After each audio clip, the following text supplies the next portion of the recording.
महाराज जी बड़े दुखी हैं। क्यों दुखी हो? बस काम नहीं चल रहा। समोसा कब खाया था?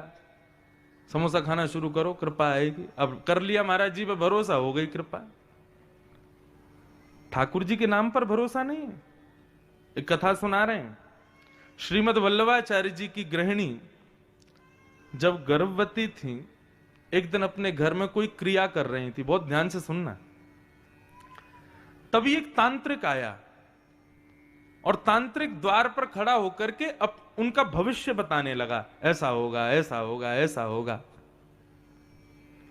तभी उस तांत्रिक ने देखा कि ये गर्भवती हैं, इनको बता देता हूं बेटा होगा कि बेटी। तो बताना ना चाह करके वो चाहता था कि ये मुझसे पूछें। तो कई सारे भविष्य के भाव बताए। तो श्रीमद वल्लभाचार्य जी की गृहिणी ने ऐसी सहज भाव में पूछा, मैं गर्भवती हूं, बताओ बेटा होगा कि बेटी। तो उस तांत्रिक ने बता दिया, बोले मां बेटा होगा, लाओ दक्षिणा दो। अब बेटा होगा सुन करके बड़ी प्रसन्न हो गई, जाकर के थोड़ी दक्षिणा दे दी और वो तांत्रिक वहां से चला गया। अब श्रीनाथ जी विराजते थे, उनकी सुंदर सामग्री, नवनीत प्रिया जी की सुंदर सामग्री तैयार करके रसोई घर से सिद्ध करके बढ़िया सामग्री जैसे ही ठाकुर जी को भोग में पहुंचाई, भोग में पहुंचाने के बाद में पर्दा करके कपाट बंद करके भोग के समय पर बाहर आए, तभी अंदर गर्भगृह से जोर की आवाज आई। अंदर जाकर के देखा तो क्या पाया, सारी सामग्री फैली हुई है, सारे बर्तन गिरे हुए हैं, कुछ भी ठाकुर जी ने स्वीकार नहीं किया।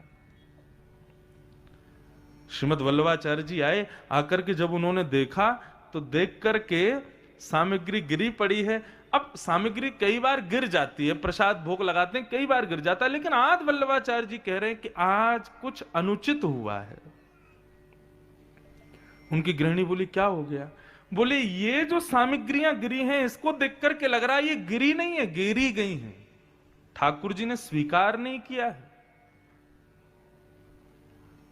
एक तो होता है अपने आप गिर जाए, उसका भाव अलग दिखता है, लेकिन ये सामग्री स्वयं नहीं गिरी है, ये ठाकुर जी ने गेर दी है। ठाकुर जी ने तुम्हारे हाथ का बना ये भोग स्वीकार नहीं किया है, और ये इस बात का प्रतीक है कि तुमने ठाकुर जी के प्रति अविश्वास प्रकट किया है। मतलब आज कुछ हुआ था। तब उनकी गृहिणी ने बताया, बोले एक तांत्रिक आया था, उससे मैंने पूछ लिया कि बेटा होगा कि बेटी। तब वल्लभाचार्य जी बोले बस इसी बात से ठाकुर जी नाराज हो गए कि तुमको ठाकुर जी क्या देने वाले हैं उस पर विश्वास नहीं है, किसी और से पूछने जा रहे हो, किसी और पर भरोसा है। हमको जन्म दिया ठाकुर जी ने, हमारा निर्माण किया ठाकुर जी ने, हमारा भविष्य पूरी लेखनी की ठाकुर जी ने, लेकिन हम पहले ही पूछ ले रहे हैं किसी से कि भविष्य क्या होगा, आगे क्या होगा, ये कैसे करना है, इसके लिए क्या होगा। तुमको ठाकुर जी की करनी पे भरोसा नहीं है। आज उसी अविश्वास की वजह से ठाकुर जी ने तुम्हारे हाथ की बनी सामग्री स्वीकार नहीं की। अब ठाकुर जी से क्षमा मांगो और इसका प्रायश्चित करो। तब उन्होंने ठाकुर जी से क्षमा मांगी, प्रायश्चित किया। प्रायश्चित करने के बाद जब पुनः सामग्री पधराई, तब ठाकुर जी ने स्वीकार की। आज हमारी स्थिति ऐसी हो गई है कि सीधे सीधे नाम पर, सीधे सीधे ठाकुर जी पर हमको भरोसा नहीं है।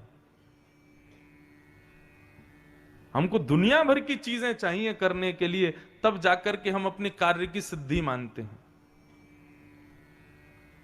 अब तो स्थिति ये हो गई कि जब मुझसे लोग मिलने आते तो मुझसे भी पूछते हैं क्या करें महाराज जी, घर में अशांति चल रही है, हम क्या करें।